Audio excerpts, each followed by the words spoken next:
Last night, KUSI's Michael Turco showed us an Uber driver who says he got a raw deal after an accident. Well, tonight, Turco talks to his passenger, and she says she got a raw deal, too. And they're both talking about the way Uber handles insurance claims, and this is an area that is still somewhat unsettled. Well, the Uber ride-sharing service is really good at connecting drivers with people who need a ride. But when it comes to connecting an injured passenger with Uber's insurance company, things don't always go so smoothly. In this case, their passenger got nowhere with her claim until I got involved on an accident that happened over 5 weeks ago. The wreck happened in front of the North Park Theater back in February. Uber driver Jonathan Sapan was picking up a rider when they got slammed from behind by a female drunk driver.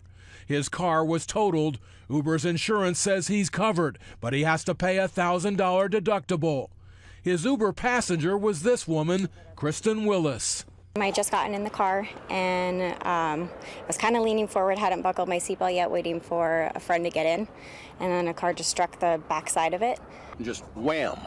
Yeah, she was going pretty fast at like 40, 45 miles an hour. And instead of staying, they tried to flee the accident, hit us a couple more times, and then took off. This is the car the woman tried to drive away in. She was arrested for DUI a few minutes later while emergency crews checked out Kristen Willis.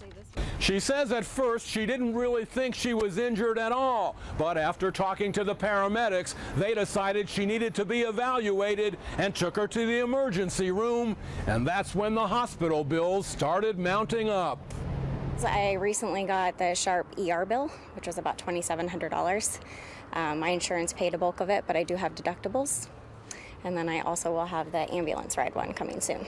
She was diagnosed with a concussion. She says Uber's insurance company told her to file a claim against the driver who caused the wreck.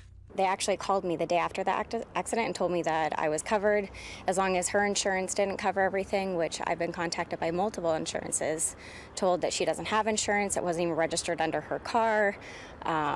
She had given a different name to who her insurance was with. She never completed the lien release, so it's a big mess. She doesn't have insurance. It all came down to that. Uber's website also says she should be fully covered, so she started calling them back. I haven't heard from them since. Nothing at all? Nothing. I've heard from 2 other insurance companies, and I followed up with my insurance company, which they told me to go through them. I've left them a message actually last Monday, still haven't heard anything. From Uber? Yeah. I just feel like they're really unsupportive in this situation. But fortunately, I walked away from it. After I got involved, Uber's insurance company did call her back. They now say they'll begin evaluating her claim as soon as she sends them copies of all of her bills. Are you going to continue to use Uber as a ride service? It's up in the air. I've used Lyft since then, but I have not used Uber. In a statement, Uber's spokesperson says every trip with one of their drivers is covered by end-to-end commercial insurance to protect riders, drivers, and third parties. But my investigation shows in many cases, Uber's insurance only kicks in when you can't get someone else to cover the bills. A huge inconvenience, and something tells me we're going to be hearing more on this. I think we are, and what's going to happen is the insurance companies and the lawyers are going to get involved at some point and duke it out and come up with a new model way to handle this kind of claim. They're going to have to. Yeah. All right. Thanks, Michael. Michael Turco is always looking for ways to help our viewers. If you need a tough problem solved, give Turco a call at 858-571-FILE. That's 858-571-3453.